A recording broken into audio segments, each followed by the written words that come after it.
चलिए जी, recording on हो गई। तो लिखिएगा रेवेन्यू, लिखिएगा revenue. Fourth element is a revenue.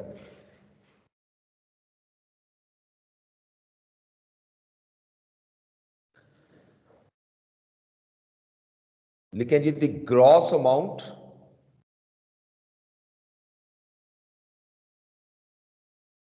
generated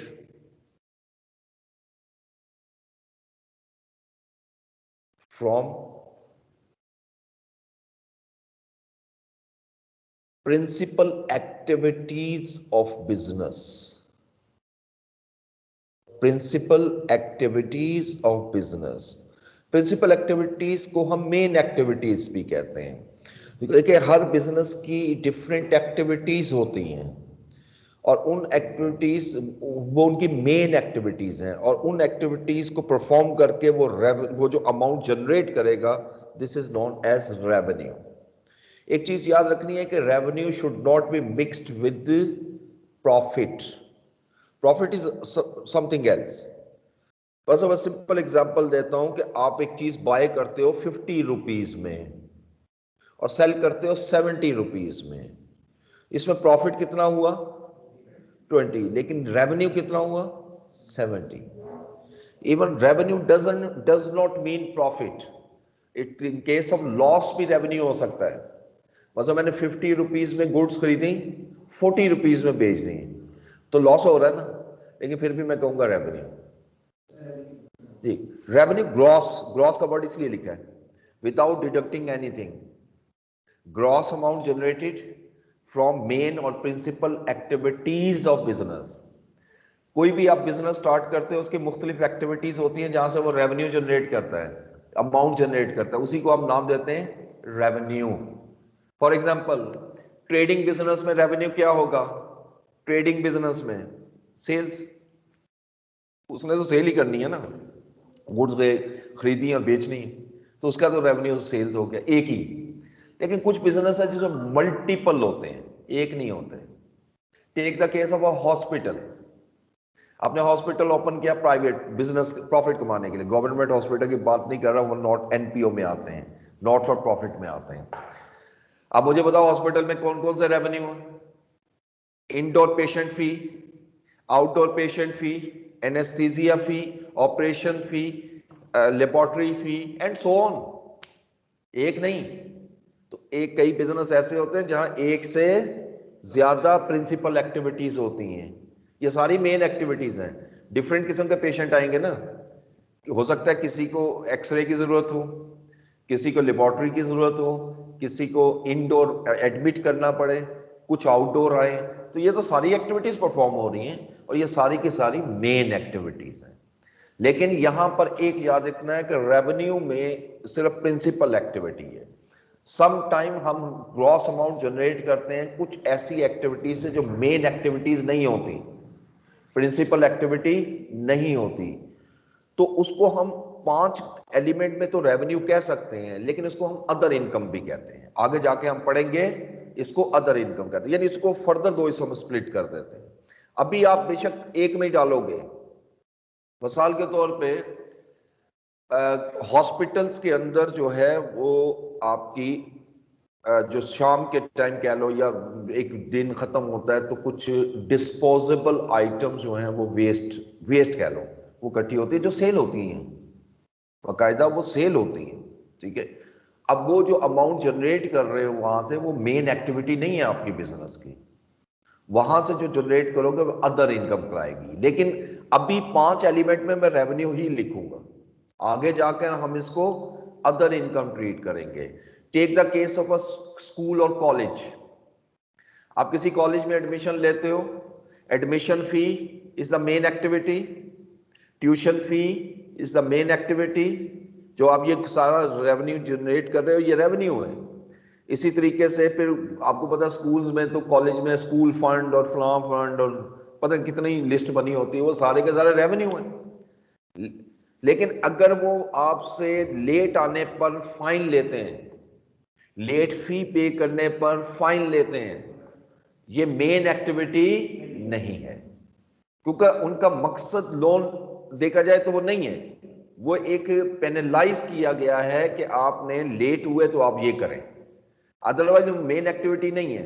अब फर्ज करें ये भी हो सकता है कि किसी एक मंथ में जीरो हो, तो आप इस पर रिलाई तो नहीं कर सकते ना। बिजनेस पॉइंट ऑफ व्यू से देखो, क्या इस पर रिलाई करोगे? हो सकता है एक महीने बहुत ज्यादा भी आपको फाइन इकट्ठा हो जाए, ठीक है, लेकिन एक महीने जीरो हो तो आप इस पर रिलाई नहीं कर सकते। इसलिए ये मेन एक्टिविटी नहीं है। मेन एक्टिविटी वो है जिस पर रिलाई कर रहे हो आप बिजनेस में, वो जनरेट होगा तो खर्चे करोगे ना। अब ये ना जनरेट हो तो खर्चे तो नहीं रुकने, एक्सपेंसेस तो होने हैं। इसलिए इसको मेन एक्टिविटी नहीं कहते, इस तरह हम डिस्टिंग्विश कर लेते हैं। बहुत सी ऑर्गेनाइजेशन में मेन एक्टिविटी होती है, जरा मैन्युफैक्चरिंग में तो बहुत ज्यादा मिलेंगी आपको। शुगर मैन्युफैक्चरिंग आजकल तो बड़ा उसका चर्चा है ना।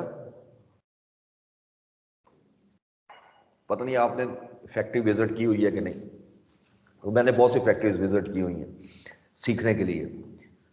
तो यहां पर जब शुगर केन डाला जाता ना जूस एक्सट्रैक्ट करने के लिए, ये आम मशीन नहीं होती है जो रोडों पे लगी हुई है, वो मशीन बड़ी जबरदस्त होती है। ये जो उसका छिलका होता है जिसको कह लें, ये जब वो उस मशीन से गुजरता है तो ये पाउडर बन जाता है, और इसको हम हस्क कहते हैं वहां पे उसकी लैंग्वेज में। मतलब क्या चीज कहेंगे उर्दू में, क्या कहेंगे मुझे नहीं आइडिया, लेकिन उस दर्जी को मैंने विजिट किया था, वो हस्क का नाम दे रहे थे। तो कुछ लोग तो पढ़े लिखे होते हैं ना बहुत ज्यादा, बेचारे मजदूर लोग हैं, वो तो हुस्क कहते थे, हुस्क। तो मैंने पता नहीं, मैं भी हुस्क कहना शुरू हो गया, बाद में पता लगा हस्क वर्ड है। तो वो जो एक टेक्निकल लैंग्वेज होती है जो आप मैं नहीं समझ सकते, वो मार्केट में जब जाते हैं तो हम अंडरस्टैंड करते हैं।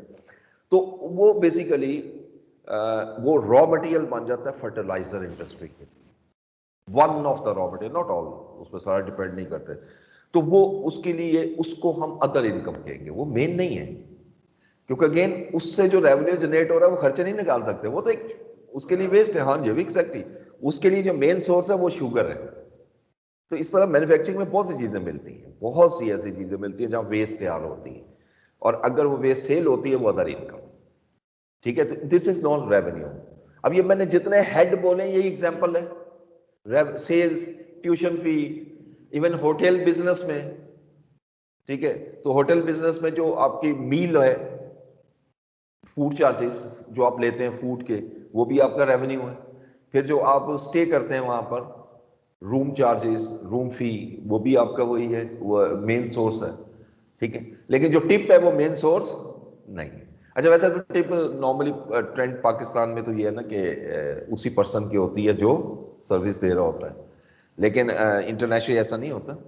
टिप जो है वो बेसिकली, जैसे मेरे दोस्त है ओपन किया था, वो ऑस्ट्रेलिया से आया था, वहाँ काफ़ी अर्सा रहा होटलिंग में, उसने वो भी किया, कोर्स भी किया। तो उसने लाहौर में एक फास्ट फूड ओपन किया, तो उसमें टिप जो है ना वो जो मिलती थी वो एक बॉक्स होता था, उसमें डाल दिया जाता। तो मैंने उससे पूछा, उस्मान उसका नाम था, मैंने पूछा कि ये टिप इनका हक है, इनको क्यों कहते? इन्हीं का है, ये हमारा नहीं है, लेकिन हम इक्वली डिवाइड करते हैं सब में। ये नहीं है कि किसी को ज्यादा मिल जाए और किसी को कम मिल जाए। तो ये भी एक अच्छा आइडिया है कि वो जितनी टिप आ रही है ना वो एक बॉक्स में डालते जाते हैं, शाम को जितने लोग हैं उनको इक्वल डिवाइड। अगेन ये कोई मेरी इनकम हुई बिजनेस की? मुझे बताओ, नहीं। बल्कि हम तो सिर्फ फैसिलिटेट कर रहे हैं कि उसमें डाला जा रहा है, चलो बिजनेस में आ रहा है लेकिन फिर उसी तरह जा रहा है, तो वो इनकम नहीं होगी किसी सूरत, ठीक है। आखिरी आएगा एक्सपेंसेस। रेवेन्यू का और कोई टाइप नहीं है।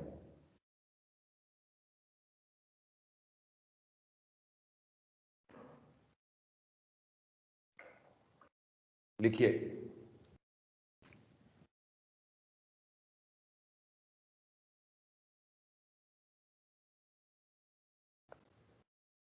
Amount spent, amount spent in order to generate revenue,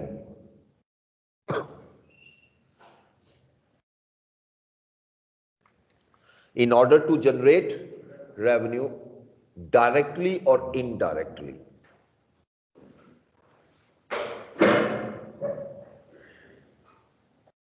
In short run, in short run, ये शॉर्ट रन बड़ा जरूरी है। अभी मैं इसको एक्सप्लेन करता हूं। देखो, मैं अगर आपसे इसको डेफिनेशन को एक लम्हे के लिए साइड पे रखता हूं, मुझे सिर्फ इतना बता दो, एक्सपेंसेस के बगैर रेवेन्यू जनरेट हो सकता है? नहीं। मिसाल के बस सिंपल देखिए, मैं बिजनेस स्टार्ट करता हूं ट्रेडिंग का, ठीक है, गुड्स खरीदी, कहां रखूंगा? पहला सवाल, कोई जगह तो लूंगा, स्टोर जो लूंगा क्या उसका किराया नहीं दूंगा?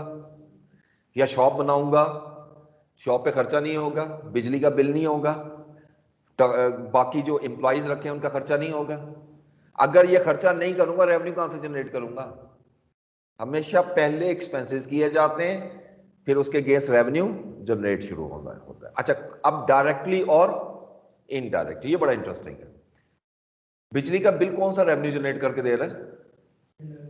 इनडायरेक्ट कर रहा है, बजाय नहीं नजर आ रहा है, लेकिन जो सेलमैन रखा हुआ है उसकी सैलरी जो पे कर रहे हैं वो तो रेवेन्यू जनरेट करके दे रहा है ना। वो लोगों से डायरेक्ट इंटरेक्ट होता है, लोगों को मोटिवेट करता है, वो डायरेक्ट प्रॉफिट जनरेट करके देता है। आगे मेरी बात समझ? इसलिए वर्ड मैंने लिखवाया डायरेक्टली और इनडायरेक्ट। अब आइएगा शॉर्ट रन। शॉर्ट रन का मतलब क्या है? जरा इसको समझाने के लिए मैं जरा नॉन करंट एसेट की एग्जांपल में जाता हूं। आपने मशीनरी खरीदी, क्यों खरीदी? बिजनेस में यूज करनी, तो यूज करोगे तो क्या वो रेवेन्यू जनरेट नहीं करेगा? करेगा, लेकिन शॉर्ट रन में नहीं, लॉन्ग रन। ठीक है, वो 5 साल, शायद अगर 5 साल लाइफ है 5 साल देगा। गाड़ी खरीदी आपने बिजनेस में, डिलीवरी वैन, क्या वो रेवेन्यू नहीं जनरेट करके दे रहा? बिल्कुल दे रहा है, वो डिलीवर करेंगे तो रेवेन्यू जनरेट होगा ना। लेकिन लॉन्ग रन, शॉर्ट रन में नहीं। कुछ ऐसे यानी एक्सपेंस इन शॉर्ट वो हो गया जो एक्सपायर हो गया 1 महीने में, 1 दिन में, सपोज मैक्सिमम 1 महीने में। बिजली का बिल आया, कितने, कब तक रहेगा फायदा? 1 महीना रहेगा ना, अगले महीने फिर आ जाना बिल। सैलरी आपने दी, कब देनी है? अगले साल नहीं, अगले महीने। इस तरह जो short period of time span में कन्वर्ट हुए होते हैं ना, उसको हम नाम देते हैं एक्सपेंसेस। ठीक है, और जो नॉन करंट एसेट्स से रिलेटेड होते हैं लॉन्ग टर्म में, उसको हम एक्सपेंडिचर का वर्ड यूज करते हैं। जो आगे पढ़ेंगे बेशक अभी ना लिखो, अभी हम 5 एलिमेंट पढ़ रहे हैं। अब एक्सपेंस बेशुमार होते हैं बिजनेस के, एग्जांपल लिखते जाओ, 5-6 कुछ आप भी लिख लो। सैलरीज एक्सपेंस, यूटिलिटी एक्सपेंस, जब मैं यूटिलिटी एक्सपेंस का वर्ड यूज करता हूं सब कुछ शामिल हो गया इसमें, ये जितने भी इलेक्ट्रिसिटी, गैस, वाटर, ये सब कुछ शामिल हो गया। इंटरनेट एक्सपेंसेस, ये भी बिजनेस, कई बिजनेस की नेचर होते हैं, जरूरी चाहिए होते हैं। मतलब हो सकता है कुछ बिजनेस ऐसे, जैसे आजकल तो सिस्टम ही यही है, इवन एक शॉपकीपर है शायद उसको भी जरूरत हो ऑनलाइन ऑर्डर्स लेने के लिए, और आज की सिचुएशन में तो ऑनलाइन बहुत जरूरी है। आपके जितने ब्रांड्स हैं, क्या वो ऑनलाइन सर्विसेज नहीं दे रहे आपको? सब दे रहे हैं, शॉप अवेलेबल भी है और ऑनलाइन भी है। अभी कल ही मैसेज आया था डिस्काउंट का, मैं बड़ा खुश होता हूँ आउटफिटर में जब डिस्काउंट लगता है। तो अभी 30% था, मैंने कहा नहीं 50 हो जाए तो फिर ही बंदा ले। ठीक है, तो उसमें वो लिखा हुआ था कि आप ऑनलाइन भी कर सकते हो और शॉप में भी आके कर सकते हो। तो एनी ऑनलाइन की बेशक उन्होंने 1 डे ऑप्शन दी थी और शॉप की 2 डेज दी थी। That is a policy of the company, लेकिन बहरहाल internet is the main part of the business. ठीक है, कमीशन, ये भी आपका बड़ा मेजर एक्सपेंस होता है। ऑर्गेनाइजेशन अक्सर लोगों को कमीशन पे रखा होता है, आप काम लेके आओ हम आपको पे करेंगे, और ये भी रेवेन्यू, जो जितना कमीशन का तो फायदा भी यही है ना, जितनी ज्यादा कमीशन दोगे समझो उतना रेवेन्यू भी जनरेट हो रहा है, उसमें कोई नुकसान नहीं है। ठीक है ना, तो पॉलिसी होनी चाहिए। देखें अक्सर लोग बिजनेस करते हैं ना, वो ये सोचते हैं कि जी रेवेन्यू जनरेट करने के लिए अगर किसी को पे करना पड़ता है ना, वो बड़ा घबराते हैं, परेशान होते हैं। और कई दफ़ा जब बिजनेस चलता है तो वो कहते हैं यार मैं तो इसको 2 लाख 5 लाख रुपए महीना दे रहा हूँ कमीशन की फॉर्म में। हालांकि उस वक्त उनका दिमाग पता नहीं क्यों थिंकिंग से हो जाती है कि अगर 5 लाख आप उसको कमीशन दे रहे हो तो शायद 50 लाख आप भी जनरेट कर रहे हो।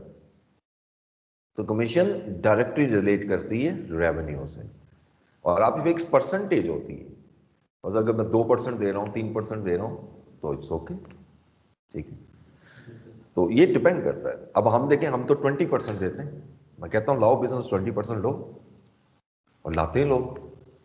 तो अब मुझे तो कोई फर्क नहीं पड़ता, और देखें हमारी तो नेचर ऑफ बिजनेस ये है कि 20% का मतलब है कि हमने वन टाइम दे दिया, अगली दफा तो फिर वो क्लाइंट हमारा ही है, मैंने तो लॉन्ग टर्म देखना होता है। तो शॉर्ट देखें, एक हम टर्म यूज करते हैं अकाउंटिंग में, शॉर्ट टर्मिज्म। शॉर्ट टर्मिज्म का मतलब क्या है? ये कौन है भाई जो कॉल मिला बैठा है?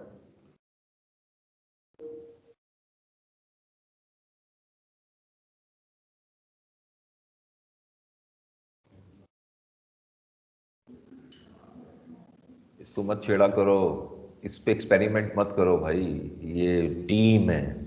इसको मुझे नहीं पता, आज तक पढ़ाते हुए मुझे नहीं पता लगा इसको छेड़ना कैसे है, आप क्यों छेड़ते हो? वो काम करो जो कर सकते हो।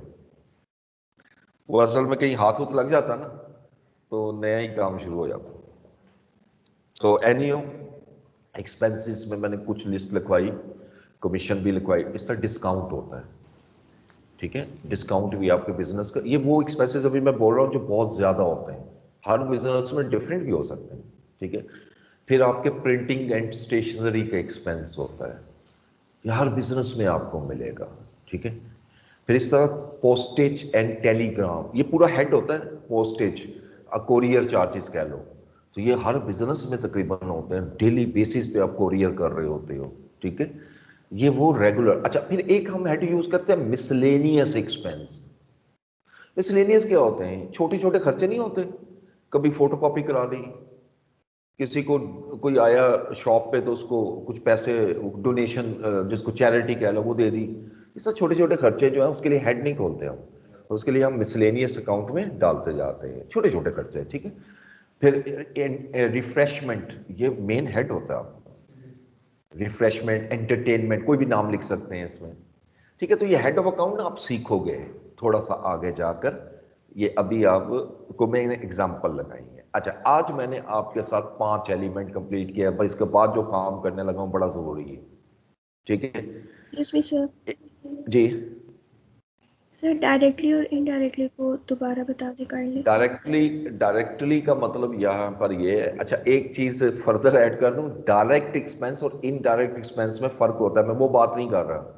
मैं ये कह रहा हूँ कुछ एक्टिविटीज ऐसी होती हैं जो directly profit generate, revenue generate करती हैं। डायरेक्टली का मतलब क्या है कि उस एक्टिविटी इन्वॉल्व होगी तो रेवेन्यू जनरेट होगा, नजर आएगा। मिसाल के तौर पे मैंने अभी एग्जांपल दी, सेल्स मैन रखा हुआ है आपने और उसको सैलरी पे करते हैं, तो सेलमैन जो रेवेन्यू जनरेट करके दे रहा है वो डायरेक्ट है, डायरेक्टली जो एक्टिविटीज है।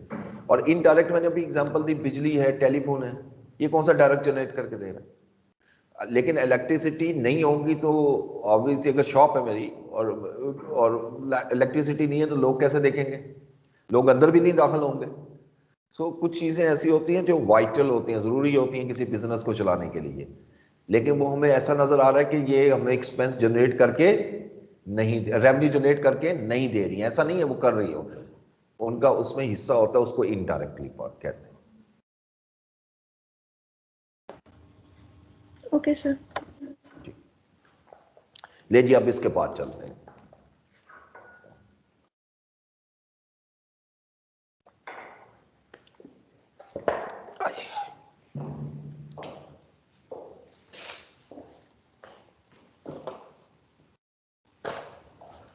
बिस्मिल्लाहिर्रहमानिर्रहीम।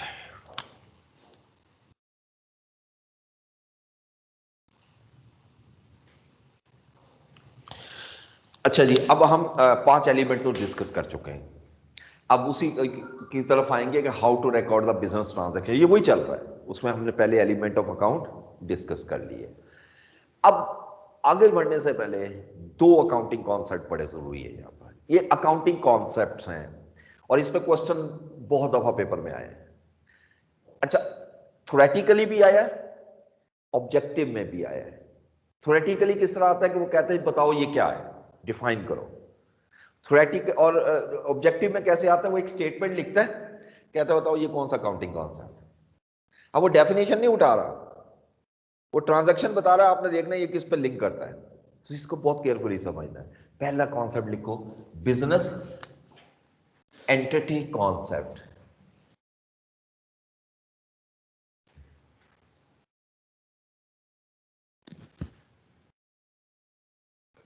ये कोई 8 से 10 कॉन्सेप्ट है, लेकिन सारे एक टाइम में नहीं करवाया करता मैं, जो जो जहां अप्लाई होगा वो करवाऊंगा। बिजनेस एंटिटी कॉन्सेप्ट लिखिएगा। ये मैंने आपको आइडिया समझा दिया हुआ है इसका, लेकिन प्रॉपर अकाउंटिंग कॉन्सेप्ट ये कहता है, so far as business transactions is concerned,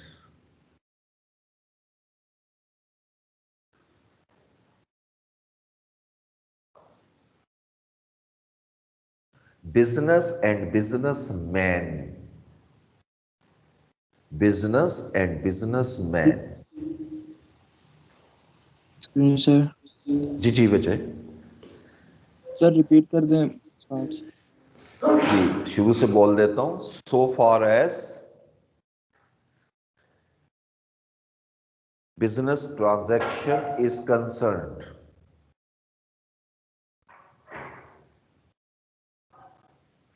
business and businessmen shall be treated या considered, कोई भी वर्ड लिख लो, as separate entities, separate entities। अब अभी ये डेफिनेशन खत्म नहीं हुई, लेकिन इतने हिस्से को पहले समझ लो क्या लिखवाया है मैंने। So far as the business transaction is concern, legal नहीं कहा, लीगल नहीं कहा, ये मैंने कल भी बताया था, परसों भी बताया था। लीगल और बिजनेस के पॉइंट ऑफ व्यू से दोनों डिफरेंस है। लीगल ये कहता है सोल ट्रेडरशिप में या पार्टनरशिप में बिजनेस और बिजनेसमैन अलग नहीं है। कैसे? अगर बिजनेस पे केस होगा तो बिजनेसमैन पे केस हो रहा है, स्वाई कंपनीज के, ठीक है। लेकिन अकाउंटिंग क्या कहता है कि बिजनेस और बिजनेसमैन अलहदा कंसीडर होंगे so far as a business transaction is concern. जब मैं बिजनेस ट्रांजैक्शन को रिकॉर्ड करने लगूंगा तो बिजनेस को अलहदा रखना है और बिजनेसमैन को सेपरेट रखना है। अच्छा, अब किसके पॉइंट ऑफ व्यू से एंट्री करनी है?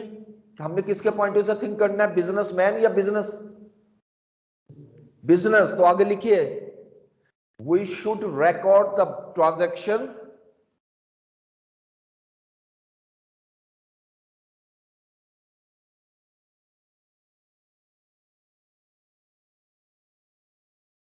from business point of view, from business point of view।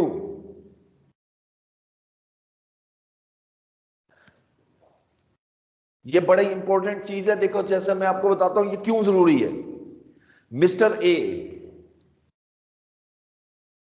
Start करता है बिजनेस, ऑन बिजनेस, और उसका नाम रखता है ए एंटरप्राइजेस। बिजनेस नेम भी तो होता है, कोई भी शॉप खोलता है, इवन जनरल स्टोर भी खोलता है तो नाम तो देता है ना उसको। चाहे कई दफा अपने नाम से होता है, कई दफा नहीं होता, कोई और जैसे माशाल्लाह जनरल स्टोर, अब माशाल्लाह उसका नाम तो नहीं होगा ना, ठीक है ना। इस तरह कई नाम रखे जाते हैं। तो ये उसका बिजनेस है, लेकिन इसका ऑनर कौन है? Mister A. अब मिस्टर ए 5 लाख के रुपए बिजनेस में लगाता है, ये ट्रांजैक्शन है, बिजनेस ट्रांजैक्शन है, ठीक है। अगर पहली बात तो ये है कि अगर बिजनेस और businessman accounting point of view से एक होते तो इस एंट्री को करने की जरूरत ही नहीं थी। क्यों? क्योंकि बिजनेस भी उसी का है, उसी का बिजनेस है, क्या जरूरत है उसको करने की? अगर ये अलहदा है तो रिकॉर्ड कर रहे हैं ना। अच्छा, जब अलहदा है रिकॉर्ड कर रहे हैं, अब बिजनेस अलहदा है और बिजनेसमैन अलहदा है। अब देखो गलती कहां से हो सकती है। अगर मैं बिजनेसमैन के पॉइंट ऑफ व्यू से देखूं तो बताओ, कैश उसके पास आ रहा है या कैश आउट हो रहा है, going out from his pocket. Business के पॉइंट ऑफ व्यू से देखें तो फर्क पड़ गया। यानी अगर मैं बिजनेसमैन के पॉइंट ऑफ व्यू से करूंगा तो कैश आउट हो रहा है बिजनेस से, उससे, और अगर मैं बिजनेस के पॉइंट ऑफ व्यू से करूंगा तो कैश इन हो रहा है। तो मैंने किसके पॉइंट ऑफ व्यू से करना है इस एंट्री कॉन्सेप्ट के तहत? बिजनेस। तो इसलिए हमने ये नहीं सोचना कि मिस्टर ए का स्टेटस क्या है, हमने ये सोचना है कि बिजनेस का स्टेटस क्या है। बिजनेस में कैश आ रहा है या बिजनेस से कैश जा रहा है, बस सिंपल, ठीक हो गया। इसलिए हम इसको अलहदा करते हैं, ये बहुत इंपॉर्टेंट, इसको सेपरेट एंटिटी कॉन्सेप्ट भी लिखा जाता है। मतलब कोई भी वर्ड एग्जामिनर रिप्लेस कर देता है, लेकिन मीनिंग आपको फौरन समझ में आ जाएगा। ये कोई ऐसी चीज नहीं है कि कोई नया वर्ड आ जाए। अब देखे कई दफा ऐसा होता है, कोई ऐसा वर्ड आ जाए, कहते हैं स्टूडेंट आते हो, कहते हैं क्लास में तो सर ने बोला ही नहीं। उसे चलो मैंने नहीं बोला, किताब में भी नहीं लिखा हो, कहीं और भी नहीं देखा, तो उसमें मेरा क्या कसूर है भाई, मुझे बता दो। इसमें टीचर का कोई कसूर नहीं, कॉन्सेप्ट समझो। इंग्लिश का वर्ड किसी से भी रिप्लेस कर सकते हैं, उसकी मर्जी है, एग्जामिनर यही तो फंसाता है आप लोगों को। तो इसलिए वर्ड्स को आपने कॉन्सेप्ट को अंडरस्टैंड करना है, वर्ड पढ़ोगे तो फौरन समझ में आ जाएगा। ठीक है, दूसरा कॉन्सेप्ट यहां लिखे, duality concept.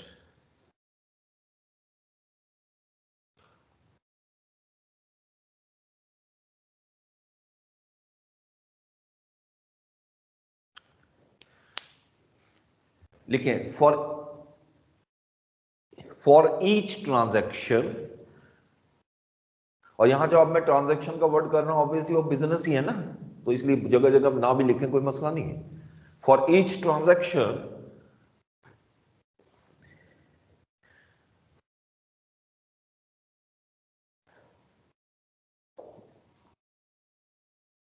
there shall be two effects.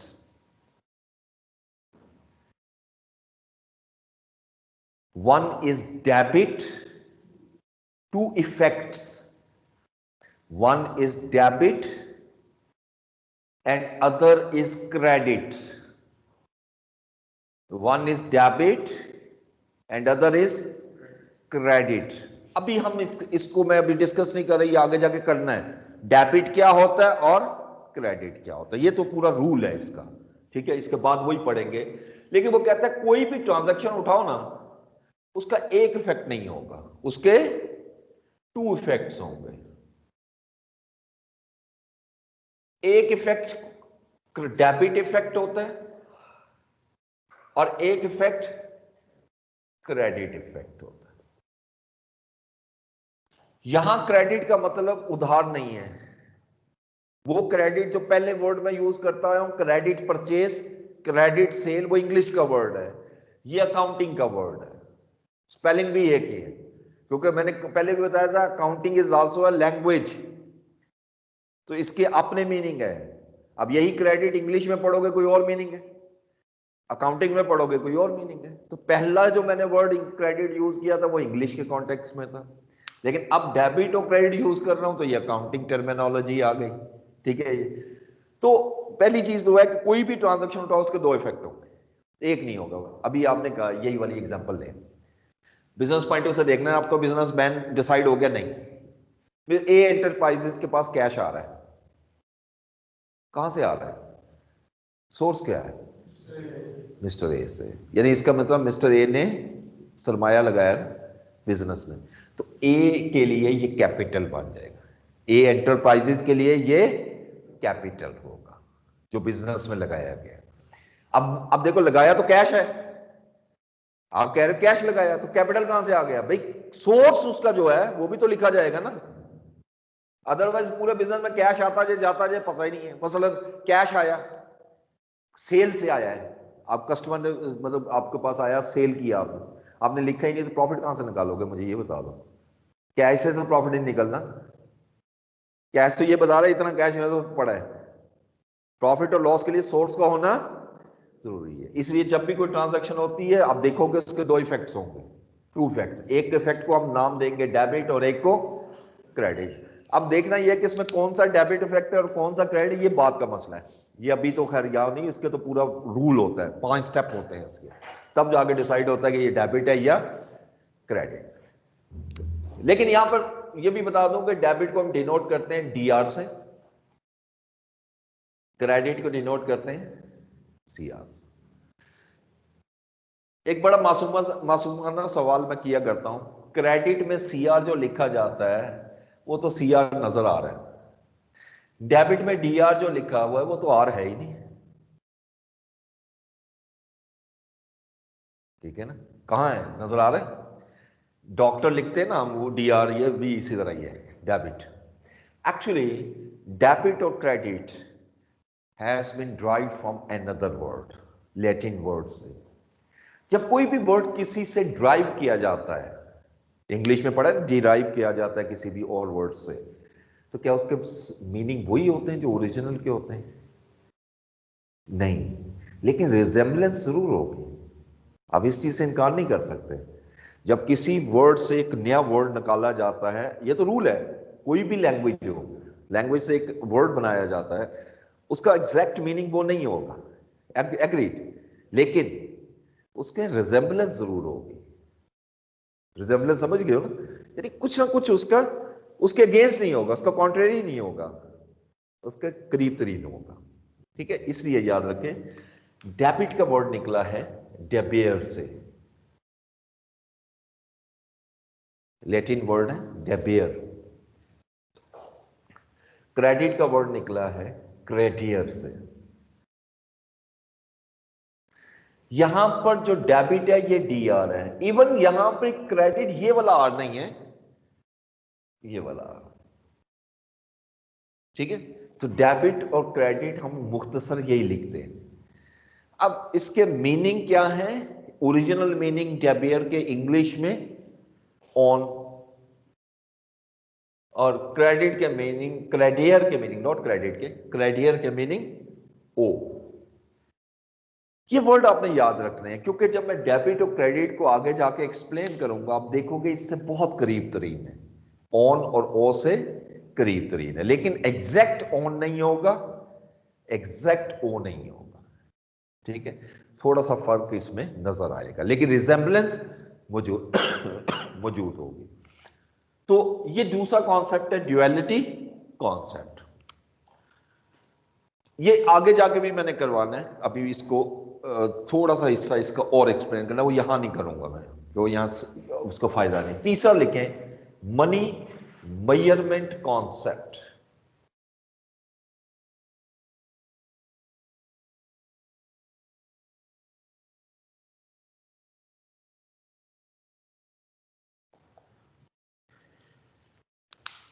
Money measurement concept लिखिए,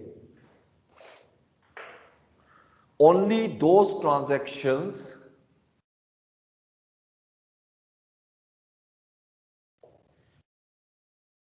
can be recorded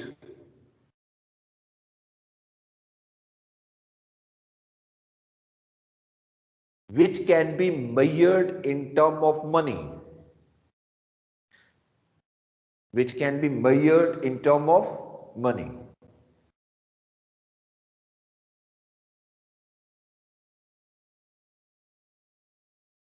ठीक है, देखो फॉर एग्जाम्पल आपका एक कस्टमर है या आपका सप्लायर है, और उससे बड़ा अच्छा आपके बिजनेस टर्म चल रहे हैं, वो आपको कोई कुछ चीज गिफ्ट करता है बिजनेस में, तो ये बिजनेस से रिलेटेड ही है ना, पर्सनल तो नहीं है, बिजनेस से रिलेटेड है, और वो मतलब हमारे बिजनेस को कोई ना कोई चीज गिफ्ट कर रहा है।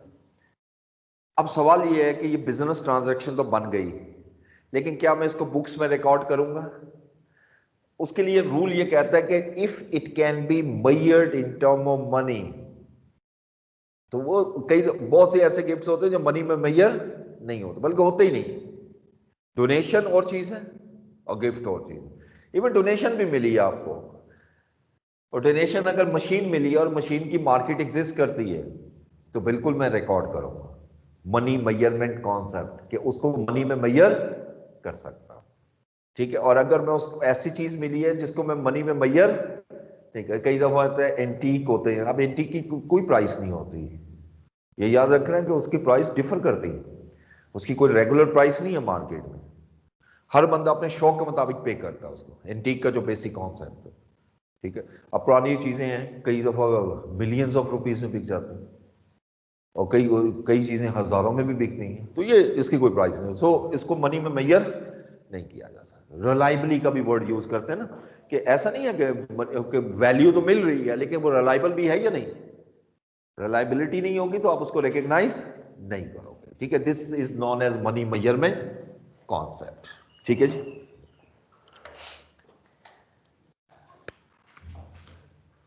सर अगर आप इस तरह कंसिडर करें कि वो मशीन मतलब सिर्फ उसी एरिया के लिए बनाई गई है और वो मार्केट में है नहीं, तो फिर हम नहीं उसको मेजर जी करेंगे। बिल्कुल, उसको हम बुक्स में रिकॉर्ड नहीं करेंगे because it can not be measured in term of money. और वैसे भी अगर आपको याद हो, मैंने क्राइटेरिया लिखवाया था उसका एसेट का, उसमें एक वर्ड था it's cost can be measured reliably. तो ये बेसिकली मनी मेजरमेंट कॉन्सेप्ट है ना, अगर देखा जाए तो ये मनी ओके मेजरमेंट कॉन्सेप्ट है। ठीक है ना, आगे चलिए। ओके। ठीक हो गया।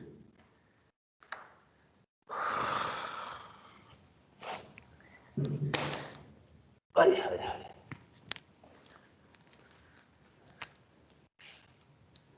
लीजिए अब आइएगा properly how to record a business transaction. ये सारी चीजें असल में इसलिए डिस्कस ये इसमें यूज होनी है। How to record business transactions।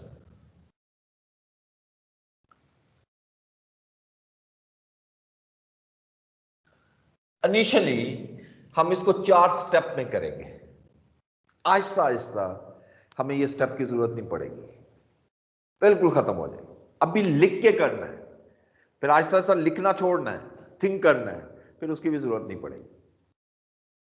ठीक है, यानी ये एक पूरा प्रोसेस है जो आपको लेके चलना पड़ेगा।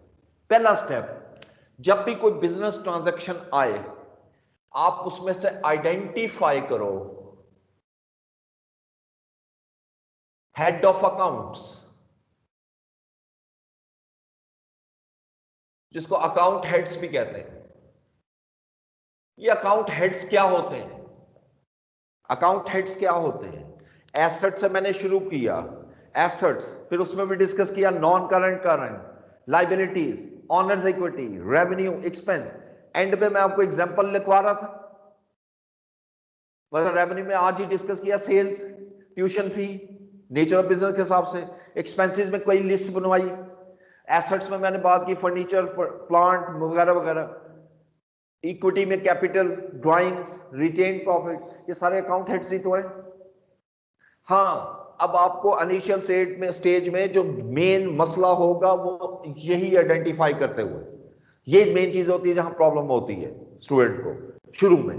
ठीक है, तो अभी आपने हर ट्रांजैक्शन में आपको सोचना पड़ेगा इसमें अकाउंट हेड कैसे निकालूं, और किसी भी ट्रांजैक्शन में एक अकाउंट हेड नहीं होगा, ड्युअलिटी कॉन्सेप्ट को माइंड में रखना है। वो भी ट्रांजैक्शन होगी उसके कितने इफेक्ट होंगे। हाँ, ये बात का मसला है कि एक डेबिट और क्रेडिट होगा, लेकिन जब डेबिट और क्रेडिट होगा, मैं कह रहा हूं तो अकाउंट हेड भी तो 2 हुए ना, लाजमन 2 अकाउंट हेड होंगे। ठीक है, तो अब इसमें से आपने 2 अकाउंट हेड पहले निकालने हैं, फिर आगे चलिए सेकंड स्टेप, जब ये हाईलाइट हो गए, चलो एक ट्रांजैक्शन भी ले लेता हूं मैं आपको समझाने के लिए, ताकि ये देखें कैसे अकाउंट हेड निकालता हूं मैं कहता हूं गुड्स सोल्ड फॉर कैश, आपने कैश पे गुड्स सेल की, ये एक बिजनेस ट्रांजैक्शन है। बताओ इसमें अकाउंट हेड्स कौन से हैं? नॉन कॉमर्स स्टूडेंट, सिर्फ जिन्होंने कॉमर्स पढ़ी है वो नहीं बोलेंगे, सोचें, गलत बता दोगे कोई बात नहीं, सोचो।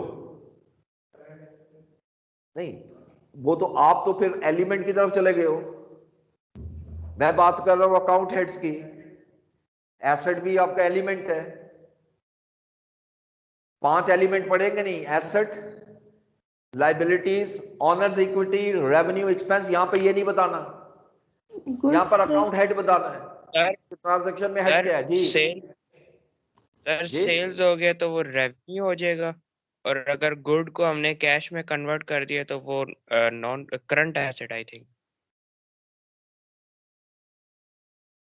मैं आप लोगों से अकाउंट हेड्स पूछ रहा हूं, आप लोग मुझे कहानियां सुनाने लग जाते हैं यार। सियासतदान बनना ना बनो यार। वो एक सर सियासतदान आता है टीवी पे, उससे सवाल किया जाता है, ये जी ये फलां बंदे ने आपके ये काम किया, इसको क्या, ये उसका जवाब देंगे क्या हुआ, तो वो दूसरी कहानियां शुरू कर देता है, वो उसका जवाब तो नहीं देता। तो आप भी वही काम कर रहे हो, सीधी सीधी बात करो। मैं पूछ रहा हूँ अकाउंट हेड्स क्या है, मैंने कहा था शुरू में मुश्किल होगी, इतना आसान नहीं है। गौर से देखो, गुड्स सोल्ड फॉर कैश। एक तो बन गया कैश, बड़ा क्लियर नजर आ रहा है। Cash is the account heads. Sir stock जी, एक कैश स्टॉक, एक कैश हो गया। दूसरा गुड्स सोल्ड। देखो गुड्स का वर्ड अगर मैं लिखूंगा, अगर सिर्फ गुड्स का वर्ड लिखूंगा, यहां से जरा कंफ्यूजन होती है, जरा समझिएगा। मैं लिख रहा हूं गुड्स का वर्ड लिख रहा हूं, गलत नहीं है, लेकिन कंफ्यूजन क्या है, यही गुड्स परचेज भी होती है, यही गुड्स सेल भी होती है। तो फिर मैं अगर सिर्फ गुड्स गुड्स लिखता जाऊंगा तो समझ तो नहीं आएगा ना कि परचेज की है या, तो उसको स्पेसिफाई करो। जब गुड्स परचेज करोगे तो परचेज लिखो, जब गुड्स सेल कर रहे हो तो सेल्स लिखो, तो दो हेड होंगे ना। जब आएगा, क्योंकि जब आप परचेज करते हो उस वक्त कीमत कुछ और होती है, और जब बेच रहे हो तो कीमत कुछ और होती है, तो फिर गुड्स इक्वल तो नहीं रहेंगी ना। 10 रुपए की चीज 15 में बेच रहा हूं, इन हुई 10 में, आउट हुई 15, तो -5 हो गया ये तो। इसलिए गुड्स को जगह हमने करना क्या है, दो वर्ड यूज करने हैं, या परचेज या सेल। तो यहां कौन सा करूं,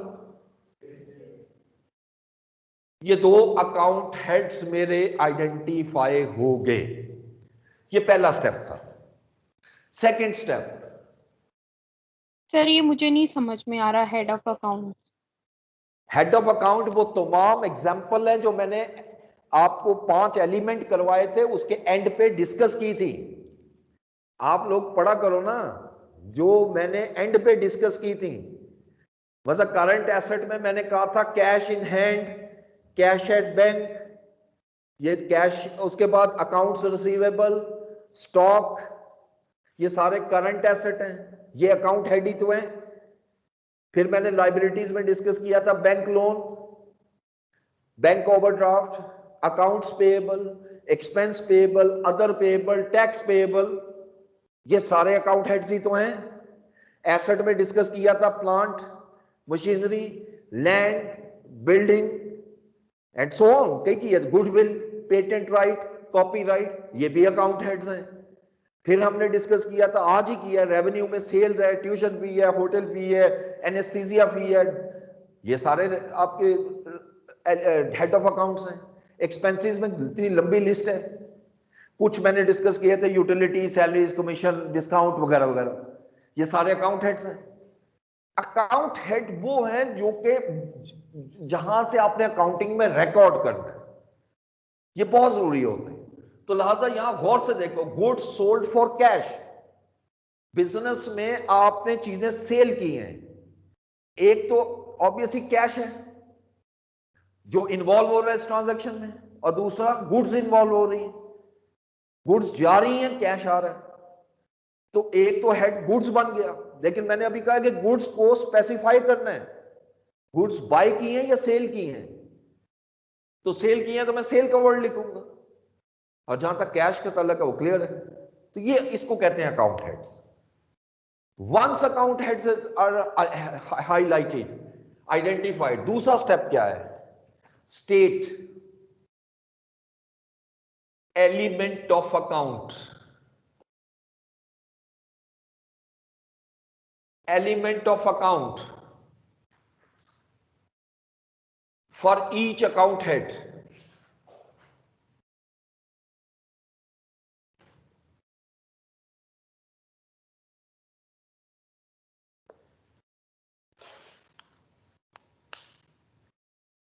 ये जो अकाउंट हेड है ना, जो भी अकाउंट हेड आपने ऊपर आइडेंटिफाई किया है, दो किए ना, इसका स्टेट करना एलिमेंट कौन सा है, यानी ये किस एलिमेंट में फॉल करता है।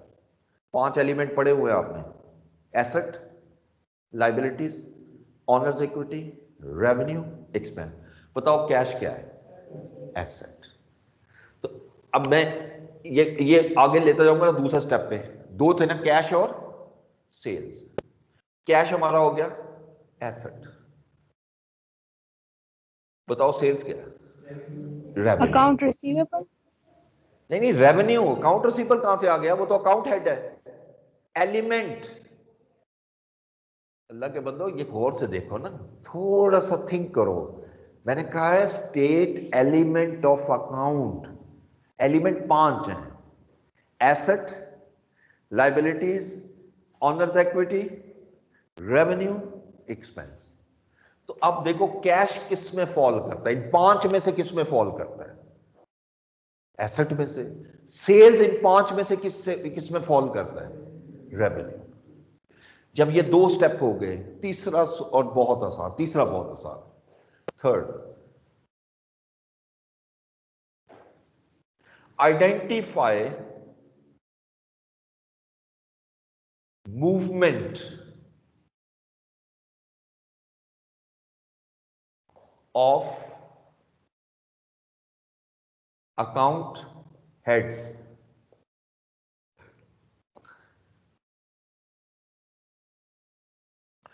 मूवमेंट क्या हो सकती है? इंक्रीज या डिक्रीज, वेरी सिंपल, या इंक्रीज होगा या, अब मैंने इंक्रीज और डिक्रीज किसके पॉइंट ऑफ से देखना है?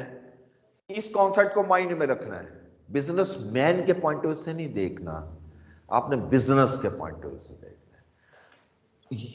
कैश, आपने कहा पहले स्टेप पे पहला एलिमेंट कैश, दूसरे एलिमेंट में कैश हमारा एसेट था, यहां लिख चुके हैं। अब तीसरे स्टेप पे सिर्फ मुझे ये बताओ कि ये इंक्रीज हो रहा है या डिक्रीज? इंक्रीज। जब आप सेल करते हो तो कैश बिजनेस में इंक्रीज होता है। दूसरा सेल्स, सेल्स आपने लिखा कि ये रेवेन्यू है,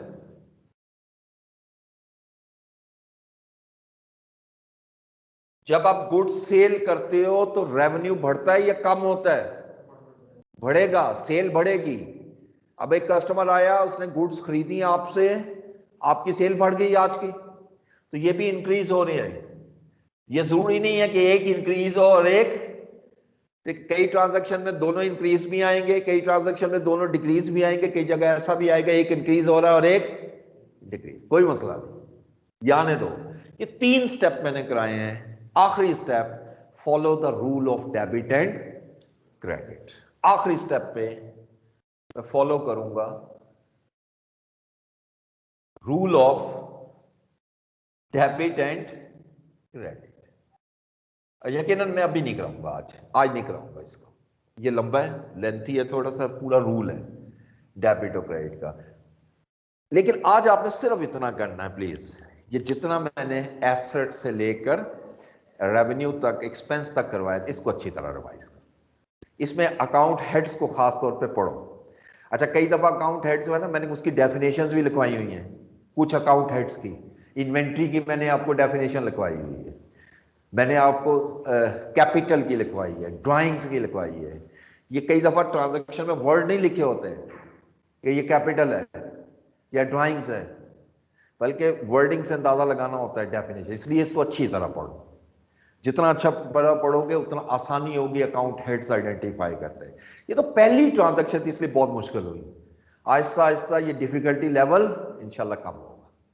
ये तो भी पहली थी, अभी आपको आइडिया नहीं कि कैसे अकाउंट हेड आइडेंटिफाई करने हैं, लेकिन मैं आपको पार्टिसिपेट इसलिए करवा रहा हूं कि जिससे ज्यादा सीखोगे ज्यादा। जी